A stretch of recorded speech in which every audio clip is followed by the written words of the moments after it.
নমস্কার, সোমালিয়াস ক্রিয়েশনে আপনাদের সবাইকে স্বাগত জানাই।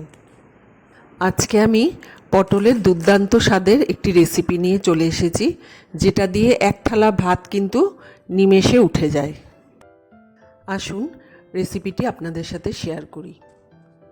আজকে আমি বানাবো পটলের ভর্তা। এর জন্য 500 গ্রাম পটল নিয়েছি। পটলের গাটা আমি হালকাভাবে চেঁচে নেব। ছুরির সাহায্যে আমি হালকাভাবে চেঁচে নিচ্ছি। খোসাটা কিন্তু পুরোপুরি আমি ছাড়াচ্ছি না। দুটো সাইড কেটে নেব। তারপর ভালো করে আমি ধুয়ে পটলগুলো ছোট ছোট টুকরো করে আমি কেটে নিয়েছি। দেখুন এইভাবে টুকরো করে কেটে নিয়েছি। এবার একটা কড়াইয়ের মধ্যে কিছুটা জল দিয়ে দিলাম। জল দিয়ে আমি ওই টুকরো করা পটলগুলো দিয়ে দিচ্ছি, কারণ পটলটা আমি সামান্য ভাপিয়ে নেব। এই সময় গ্যাসের ফ্লেমটা একদম কমিয়ে দেব আর একটা ঢাকনা দিয়ে কিছুক্ষণের জন্য আমি ঢেকে রেখেছিলাম। 5-10 মিনিট বাদে আমি ঢাকনা তুলে আবার দেখে নিচ্ছি যে জলটা টেনেছে কিনা। পটলটা কিন্তু আমি পুরোপুরি সিদ্ধ করব না, হালকাভাবে একটু ভাপিয়ে নেব। নাড়াচাড়া করে আমি জলটাকে শুকিয়ে নিচ্ছি। গরমকালে পটল খেতে খেতে যখন একঘেয়েমি চলে আসে, তখন কিন্তু এই রেসিপিটা অবশ্যই ট্রাই করে দেখবেন।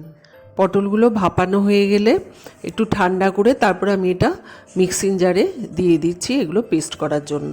অন্যদিকে একটা কড়াই নিয়ে আমি তাতে সর্ষের তেল দিয়ে দিয়েছি, আর তার মধ্যে তেলটা গরম হলে দিয়ে দিলাম 4টে শুকনো লঙ্কা।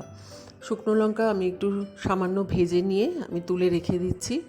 এবার এই তেলের মধ্যেই আমি 8 থেকে 10 কোয়া রসুন ভেজে নিচ্ছি।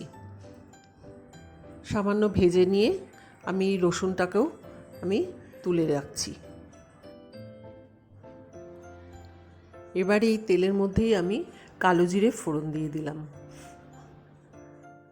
এটার একটা সুন্দর গন্ধ বেরোলে আমি একটা মাঝারি সাইজের পেঁয়াজ কেটে রেখেছি লম্বা লম্বা করে, সেই পেঁয়াজটা দিয়ে দিচ্ছি। পেঁয়াজটা ভালো করে একটু ভাজা ভাজা করে নেব। এবার এর মধ্যে একটা ছোট সাইজের টমেটো কুচি করে কেটে রেখেছিলাম, সেটা দিয়ে দিলাম। আর অন্যদিকে আমার শুকনো লঙ্কা আর রসুন যেগুলো ভেজে রেখেছিলাম সেগুলো আমি ম্যাশ করে নিচ্ছি। ম্যাশ করে নিয়ে আমি এই পেঁয়াজের মধ্যে দিয়ে দেব। অসাধারণ টেস্টি কিন্তু এই ভর্তা।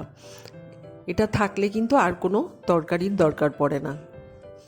আমি পেঁয়াজের মধ্যে পেঁয়াজ, টমেটো এগুলোর মধ্যে আমি দিয়ে দিলাম রসুন আর শুকনো লঙ্কা দিয়ে ভালো করে নাড়াচাড়া করে আমি যে পটলটা পেস্ট করে রেখেছিলাম মিক্সিতে সেটা দিয়ে দিলাম। এটা দিয়ে খুব ভালো করে কষিয়ে নিচ্ছি। সব কিছুর সাথে একসাথে খুব ভালো করে কষাতে হবে। এবার এই পর্যায়ে আমি নুন দিয়ে দিলাম, আর দিয়ে দিচ্ছি হলুদ গুঁড়ো আর কাশ্মীরি লাল লঙ্কার গুঁড়ো। আমি কিন্তু আলাদা করে আর কাঁচা লঙ্কা ব্যবহার করিনি, আপনাদের ইচ্ছে করলে আপনারা সেটা দিতে পারেন। খুব ভালোভাবে কষানো হয়ে গেছে, কড়াইয়ের গায়েও কিন্তু লেগে যাচ্ছে না।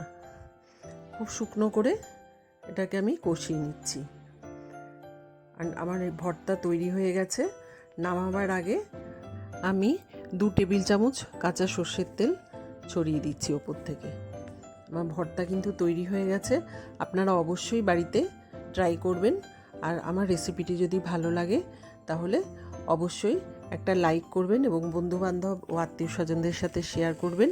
আর আমার চ্যানেল সোমালিয়াস ক্রিয়েশনকে সাবস্ক্রাইব করার জন্য অনুরোধ রইল। সবাই ভালো থাকবেন, সুস্থ থাকবেন। আবার অন্য একটি রেসিপি নিয়ে হাজির হব। নমস্কার।